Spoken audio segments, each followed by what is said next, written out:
light. There we go. That's what the blinding light. There we are. The blinding light. There we are. And now we're live. Hey guys, happy new year. It's that time. I'm so in love with it. And I'm in love with my first guest in the new year, who is, I'm going to actually turn that off and let you see her name. Kathryn, now do you say it Wilking? Wilking, yes. Wilking, okay, from Feng Shui Designs. And I'm going to do a little intro here, and then we're just going to have one of our normal StreamYard chit chats because I have a ton of questions for you. Because Feng Shui is one of those things I've been fascinated with forever and just haven't done the deep dive into it. So Kathryn, welcome. Kathryn's an authorator. That's a combination of author and decorator. You're an authorator, a Feng Shui coaching consultant, podcast host, does a little bit of everything because she can get your space working for you. And she hired her very first Feng Shui consultant back when she remarried in 1998 because she needed to find some balance in a newly blended family. So she embraced Feng Shui habits at that time, both into her home and business, and all of a sudden was able to function with a whole less stress and a lot more productivity. Now, I know I can very much use both of those things. So that's why I'm so excited about chatting with you. And it's a conversation that comes up all the time in the Facebook group. So she works with women who struggle with way too much busyness and not enough productivity and loves boosting positive energy, which we all know is 99% of the battle for us. She's been working with homeowners and small businesses for more than a decade now, helping to create that function and flow, find the work-life balance, particularly in unstable times. Anyone? Unstable times? And along with that, what makes this kind of fun, and part of what I'm so excited about, is she's been active in the decorating business for years. And since 2012, she's been working exclusively with Feng Shui. So she helps homeowners and business owners take charge of that space, learn to thrive, not just survive in it. And she's going to just continue to create a better world for the future. There's no doubt. She's available for site visits, video consultations, podcasts, and loves doing things like this with us, which is why I'm so grateful you're here to share tips that we can all use to integrate into our days. And her brand new podcast, which I know we're going to talk about, is called Feng Shui Your Day. And she, again, with that podcast, can help get your space to work for you. She lives in Ontario, and I'm guessing it's cold and snowy up there, Kathryn. Welcome to our Profit Concierge. I was going to say Saturday Night Live. Let's go Saturday Night Live. Okay. SNL, Saturday Night Live, or as some would say, Snack and Learn. That was a mouthful, but welcome. Now I want you to do all the talking. Thank you so much. Pam, I'm finding that people are busy with their busyness these days. Yep. And they're just not sorting things out. And what happens is busy mind, busy space, the priorities aren't set up, your boundaries aren't set up, you're trying to articulate, your relationships are, misunderstanding. I know I haven't been used to being Velcro to my husband this long for a very, very That is a true story. We're getting to know each other in a whole different way. Wrong. It's just, we're used to spending our lives, our days at least, in different areas. And now we're bumping into each other all the time. And it's interesting. But there's so many people too that are embarrassed about their desk and embarrassed about their work areas. And I understand. And you know what? My desk isn't perfect every day either. And it's because I have the projects that I'm working. It's okay to have a mess on your desk. Define that word mess. If you've got some work in progress, and that's actually job security. You've got to refocus that. Just look at it that way. And I know you need reference materials, and I know you need client files out, and it's the flow and how it works. And so I help people to do that. And I've had to repivot a lot here with the COVID and the lockdowns. And here in Ontario, we've got another lockdown. We're back 2 years ago now. Oh my gosh.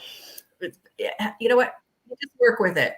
Yep. Well, that's but the thing. There's a silver lining. Yeah, there is, because I've learned this little square here is my new calling card.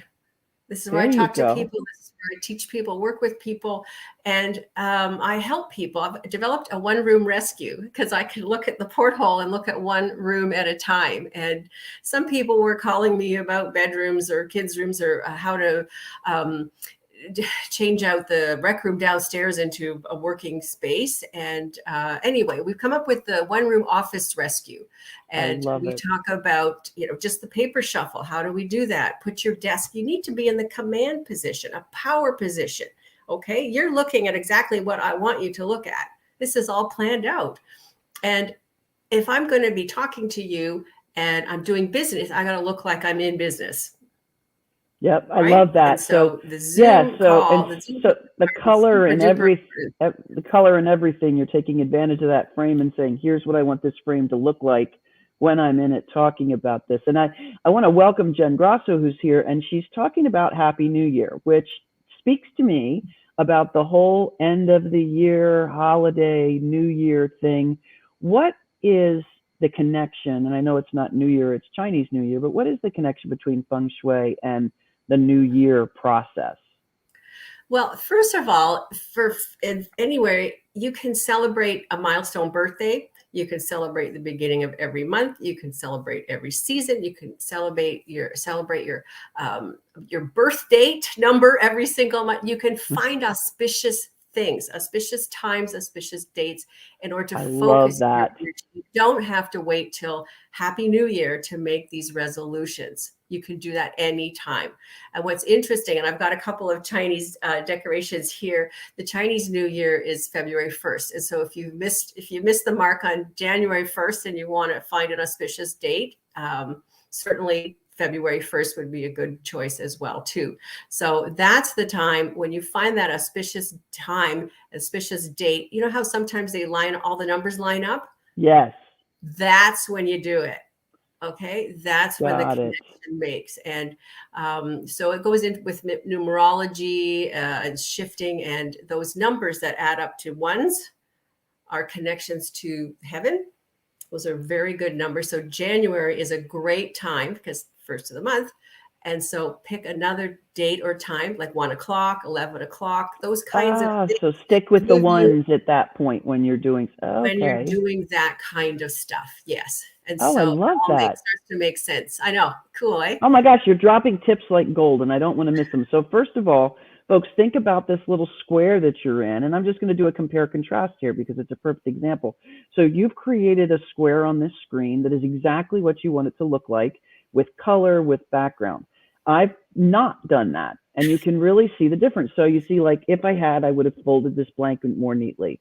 I would have probably gotten that out of the picture a little bit, or completely in the picture and cleaned up the table with the soda on it.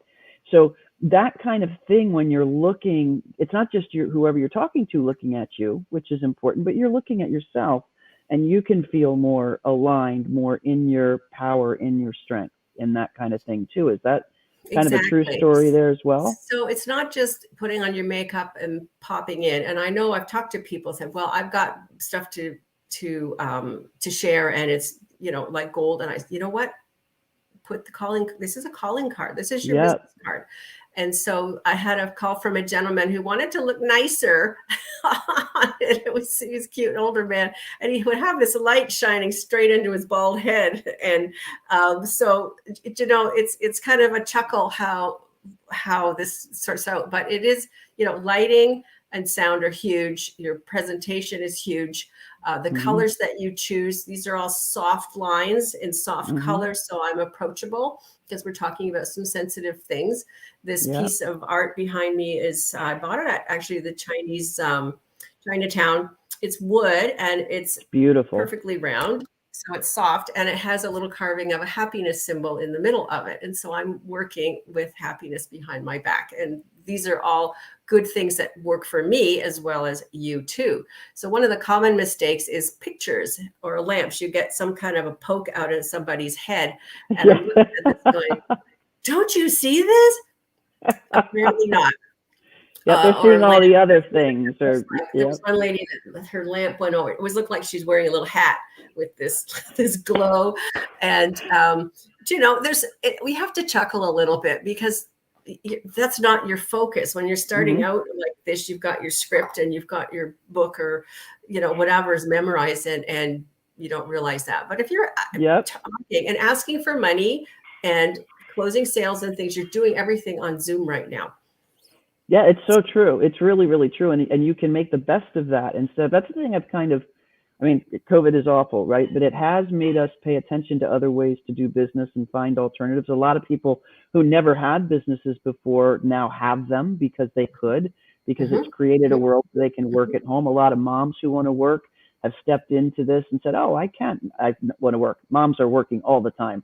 Moms who want additional work that's for them instead of for their families have been able to step into doing that now because they can do it at home and manage both of those jobs at once. So it's been a real advantage like that. But let's start with that, because the office is where a lot of the folks who watch this spend their time, be it the office now could be an actual office or could just be a background that you could create. Like, what are some tips in starting to develop that space that people could kind of walk off with today and say, oh, I can make those couple of changes? Yeah, a great question. And a lot of it is, how do I do the one room rescue if I don't have a spare office, a room or whatever? And one of the things that I help people with is just find what's going to work for them. Sometimes we clean out a closet. I don't like people working in closets, but we can feng shui it so that there's something there, and smoke and mirrors kind of thing to make them not feel like they're stuck in a closet. That's one of the things that people do, is they stuff themselves in a little corner. And actually that's a punishment type of position. Remember years ago, they used to put kids in the corner with the dunce cap, and they couldn't see. This is called the phoenix vision. They would block the phoenix vision and their backs exposed for people walking back what's happening. And so many desks now are parked into these corners just because that's what people do. Don't put yourself in a corner is correct. But some people end up finding corners for themselves or tucking them into a space. And many times I've got people in the dining room. Okay, I was going to ask, what's a good alternative? Dining room space. If you've got kids or you've got whatever, you need a placemat or a scarf or something. It's to define your space. And when you're sitting here, this is my space and I'm working. Okay? Got it. So name it, own it as that space. On the floor with the dog, or these people are floating and they're trying to work. You need a designated workspace. That doesn't mean that when you're finished working, you can't wander around, talk to your friends or call your mom or, watch a movie or whatever. It doesn't mean that that's wrong. But when you're working or paying bills or anything that needs sound decisions, you need a space. It's set up for you. And hopefully the family will respect, this is mom's space, or this is my space. And, don't put junk on it. You're not eating here. This is my space. So during this time, this is my space. Yeah. And setting those boundaries is really super important for that. Again, that work-life balance. The other people in the house will know you are working and no interruptions, unless you have a signal or something's going on, and you actually get some productivity done. I love that. I have so many questions. I don't even know where to start. But since you talked about boundaries, I find that the most obnoxious betrayer of my boundaries is myself. Is that often the case for people? Like, everybody in my world respects my boundaries except for me. I will make exceptions and try things and do things that I wouldn't let anybody else do. And I found that to be kind of interesting. So for example, with what you're talking about, so I have a beautiful office upstairs. I've chosen to work down here, most of the time for the last 3 or 4 months, right in this chair, which is the same chair where I talk to my wife, talk to the family, get up and grab something to eat. And my own boundary is I have my office and I have my own space. So do you find that a lot with people that you work with, that I'm going to ask you a few questions then. Awesome. So sometimes it's fear of missing out and you get distracted easy. Okay. So that might happen exactly where you're sitting. Got it. Okay. Got it. Betrayer of my own boundaries. Yes. The other thing is you're probably have a problem or an issue that you're researching at the same time. How do I do this better, or how can I fix this? And you're on high alert to watch for these things. So that's something too. What I've changed something already this year is I usually go into my cull my 2 e-boxes right away and it's taking forever, and I'm not in a great mood when I get that. I need a coffee break after that. I love it. Yeah. Get back to work. And so because I'm looking for, new subscribers or things I have to answer to before I get into the meat and potatoes of the workday. But I'm moving that to 4 o'clock in the afternoon. And it doesn't mean that it's good or bad or it's going to work forever, but I'm right just now it does. Much time going, why am I getting so much spam? Because I've got to filter out the stuff that I want. And so some of those things, when you think of being distracted, the logic was to clean up the mess and leave the gems behind, but it's taking too much time to sort and file and delete. So that was one thing that I changed right away this year is I recognize too that I can't get my workday started soon enough because this is taking so much time. That's a great awareness. And that could be, that's probably a big part of it, is getting people to be really aware of what those boundaries are and what takes them off base. Well, this is what you need to do now, is recognize when you're off base and going, well, what happened is that because the light changes over the day too. Maybe you're getting better light down here and that's why you like this. Or maybe you like the posture of sitting in the easy chair with your arms, supported and such. And maybe you're looking at a different chair for your office. That's something I had not thought about either. Great idea. Now I have a very large, this is IKEA, a tall chair and represents my back's protected. I don't need more protection because I'm next to the wall, but it does. I've got the arm rest here. It swivels so I can get in and out. I don't have to scrape the rug and stuff. And so it makes it a little bit easier. So sometimes you just have to go, okay, I got to get back to my office and what is it?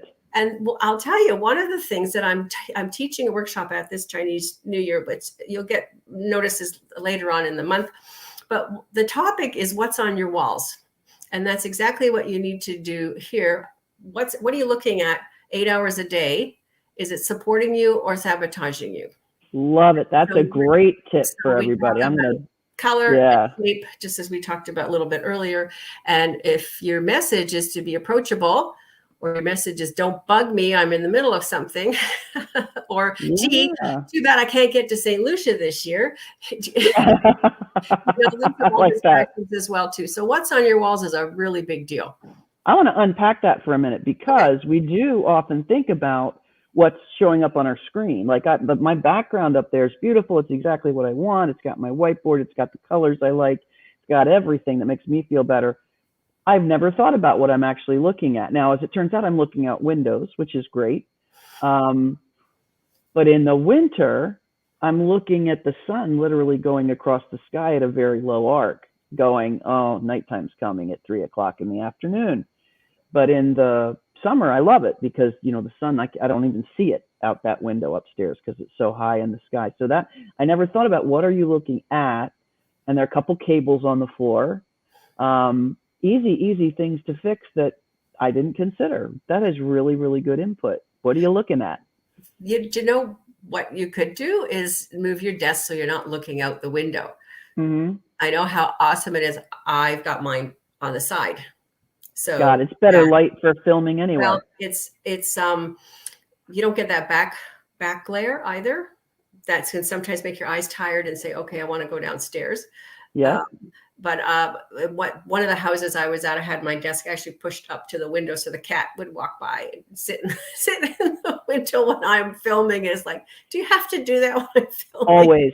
It's like a magnet for them. But this is being in a power position. For example, I can see if there's a delivery coming to the door, or I can see what's going on down the hall, and I can see references or books or things that I need. I can see everything from here. So this is getting yourself in a power position, and there's rules, but there's variables for everybody. Let's face it, you gotta know. And you can take that knowledge about the power position, and when you go out for a coffee or a restaurant or anything like this, and you can see where the best seat in the house is, and they're always taken. It's always the booths on the sides of the walls. It's always the end tables, right? Nobody wants to sit in the middle because people are walking behind them. And if and so sometimes you won't be in a power position, but at least you'll know why. And you'll know that stopping for coffee is 20 minutes, 30 minutes, and you're out. But if you are working a full work day, or even a chunk of hours at a time, these things really, really matter. So you can be less stressful, your subconscious is at rest, and you can be way more productive. So this is actually one of the questions I wanted to dive into, is kind of the science of Feng Shui. So is the fact that somebody can be behind you and movement behind you, is that it's disrupting your energy flow? Is it fear? Is it awareness? Is it focus problems? Like what is the science of getting things aligned and in the right colors for us? Loaded question. The best kind. Your subconscious is. We've got some stuff going on. Is everything okay? All okay. My restless dogs, they will interrupt these on a regular basis. Okay. So I'll go on mute and let you answer the loaded question. They're on the other side of the door. But you've got a subconscious mind. And the subconscious mind is trolling to keep you safe and out of harm, and who's too close, don't touch me, these kinds of things. And so that's on high alert. And particularly in new spaces, new places, when you're traveling, unfamiliar things, your conscious mind is going like this, and your subconscious mind is going like this. It's traveling. Got it. It's stressful. So if you're sitting here, let's say, go back to the coffee shop. You're here talking to your friend, and they sometimes in the cities, they put the tables too close together, right? So that people are brushing up against you, or the kitchen door, the bathroom door. People don't want to sit near these types of tables just for the disruption, and you can't concentrate. If you wanted to have a heart-to-heart with your spouse, or a coworker, or somebody you're trying to hire, kind of thing, that is not the place to have those conversations. There's the bus coming by, and orders coming by, and there's just way too much disruptions. If you can get into a booth or a end table, that would at least disrupt half of those disruptions. Got it. So you're basically trying to people, make sure you're in the right spot, or if it's not going to work, it's not going to work. I've got something really important to talk to you about, and this is not the place. So this is not the right place for it. I love that. So it's really your so much of your brain is at work. We have so many distractions today that we are aware of it. The phones, the dogs, the everything. But even underneath that, when you think you've got everything under control, your subconscious is still scanning the area and making sure everything's clear and on high alert, as opposed to the more you have sort of cut off, I guess isn't the right word, but controlled where you are, the less your subconscious has to pay attention to. Exactly. So there's different layers in Feng Shui, and the obvious ones are tangibles. Move this over here, or move this here. We're very, very visual people, right? And when we get through the visual stuff, the function of flow, and this looks good, it feels good, then you go into the next level of cryptic messages. And so this is what comes up with what's on the walls. What's this message? What's this message that's coming back here? And so there's a science of dissecting these types of things in order to figure it out. And you've been into a room, or a bar, or a coffee shop or something, I'm sure in the past, I go, I don't like this place. Yeah. Right. I don't want to sit here. Or you've come into a home party and think, somebody just had a fight. You can tell that air is thick. Yeah, something's up. Right. Something's up, and you're high alert here. Or I know when somebody's been talking about me. And there you go. That it's good or bad. It's like, oh, interesting. That's fascinating. Well, that's another topic for another day. I'm very curious about that. Yeah. One of the things I do want to ask you about is, and I'm going to drop it down here, because you have a process with people called the one office rescue, or the one room office rescue. So, and that probably takes into account all of the stuff that we're talking about today. Mm-hmm. How can people find out more about that? Well, interesting enough, my website, KathrynWilking.com. Yep. I keep everything easy. You can find me on LinkedIn or Facebook or anything, all KathrynWilking.com. And Awesome. right on my site there's a free gift right at the top here. It's called 10 Ways to Raise the Chi in Any Space. And you can download that quick as a bunny and get started just doing some simple changes in your home. And so that precludes the same page, a little farther down is the one room rescue. And that's 4 sessions. I go in, I make a plan with you. Everybody's individual. So when I try to get the schedule together, I've got options of where we get started. Everybody's got a different starting point, and we can get through what you need, setting up your office, your systems that you need. We talk about EMFs, which is the electromagnetic field radiation that you're getting from all the devices that you're bringing into your house. That's a huge one, particularly when you got mom, dad, and 3 kids all this hotspot in their house. How do you function that? How with that, and how do you make corrections if it's like overboard? Big time. And we talk about Zoom. We talk about morning rituals. Some people want a ritual in the morning. How can I get the energy to move this way every morning? Well, there's different tips I can give you with that too. And it's all in this one room rescue. There's so much fun. And so for sure. So right on that fun page, KathrynWilking.com, just scroll down a little bit, and it'll tell you all about that stuff. What I suggest is we just have a little chat before you go, yeah, I'm in, because I want to know what page you're on, and you need to know what page I'm on. How it's going to work. And as we talked before we even opened up here today, is no, I don't spam. I don't hit you with all kinds of information. That's really bad feng shui to do that, to bully people through their email. And I know exactly the people that do it. I don't like the language that they're using to shame you or bully you into buying their products. And that's not how feng shui works. So yeah, it's one of the things we were talking about, like in this Profit Concierge campground, we're very careful who we cultivate to join us, because we want to make sure that it's a room, a community, a campground like that, where people are sharing important things, but we're not selling. It's just sharing stuff that can help. And when somebody needs what somebody's got, they raise their hand and go, oh, I need that, which is, to me, the best kind of selling. So I think we can talk to you about continuing to feng shui our Profit Concierge campground while we're at it. So yeah, feng shui, I'm sure there's a lot there. But I also want to cover, because this is exciting as a fellow podcast host, your podcast is out.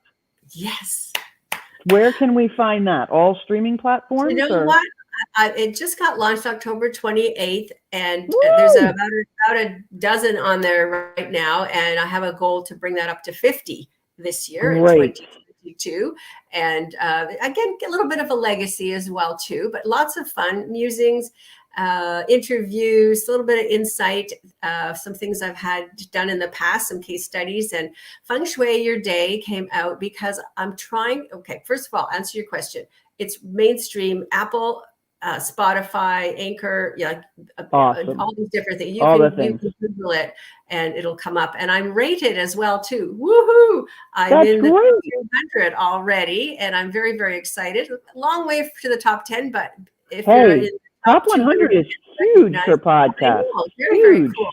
But the purpose of doing this is I'm trying to find a segue for feng shui for all these walks of life, because feng shui can be used anywhere, anytime. And I've got on there a music teacher, right? Because the vibration, health and fitness, vegetables and different things. We've got some business people on there as well too. Astrology works with feng shui. And so anybody that comes on to my show, we do this little segue thing of how this connects with feng shui. I'm not just interviewing random people, but surprising how many people we can find the segue and how this works with their life. So it's a really, really good show. Again, they're between 15 and 20 minutes most of the time, but some of them go longer. And I would love you to follow me on Spotify or Apple, whatever works. Well, you can count on it. I'm going to be jumping in today and downloading the podcast. And then we are going to figure out how to do another one of these on feng shuiing your finances. Ooh, because that is something that is very much what we focus on. I don't call it feng shui at all, but it's putting your finances in alignment with business owners, so that it's something that flows with them, not agonizing, not scary, Exactly. not all of those things that it tends to be. So I think we could have a lot of fun with that. So we'll have to chat offline about putting something like that together. That would be wonderful. Again, people, again, where's that boundary? Where's that decision? We've got to set boundaries for ourselves in finances as well too. And is it set up to serve you, just like looking out the window 8 hours a day? I love that. Are these finances set up to serve you, or are they set up to aggravate you? And if there's some easy changes to make to fix that. So I can apply something I've learned already today, and cannot thank you enough for jumping on with us as our very first Snack and Learn, or Saturday Night Live, take your pick, of 2022. Yeah. Yeah. So everybody, oh, go ahead. Yeah, just real quick. Again, my website, KathrynWilking.com. I'd love you to pick up that gift, and I'll tell you just a snippet bit more. It's called 10 Ways to Raise the Chi Energy in Your Space. And we didn't talk about Chi energy. So, okay. Awesome. Circle back. Chi energy is a life force that you'll see in the air. And you can find it as soon as you crack the window and you go, yeah. That's chi energy. You want to bring this into your home. And so one of the tips that you can use just in the winter, particularly, even when it's minus 10 degrees, okay, you're making your bed, change it, crack the window, bring all that nice chi energy in to freshen up your room. When you're cleaning your gold office, vacuuming, just boot it. So anyways, the first two things are crack the window and open the blinds. And so they're really cool, easy things to do. So go down, get your 10 ways to raise the chi energy. That today you can just get started and just start feeling better right now. And again, scroll down to the One Room Rescue. There's all kinds of fun stuff on my site, but I'd love to hear from you. Let's have a chat, and we'll see if you can get 2022 to be your best year ever. Thank you so much. I know everybody watching live and on replay is grateful. If you guys have any questions, as always, drop them down in the comments. This is on my feed. It's in Profit Concierge. It's on YouTube. We will make sure to tag Kathryn so that we can get the right answers for you. And I just feel blessed that this is our very first Snack and Learn of the year. Thank you so much for joining us. Thanks so much for the invitation. I really had a good time, and I know we'll see you very soon again. You all have a fantastic rest of the week.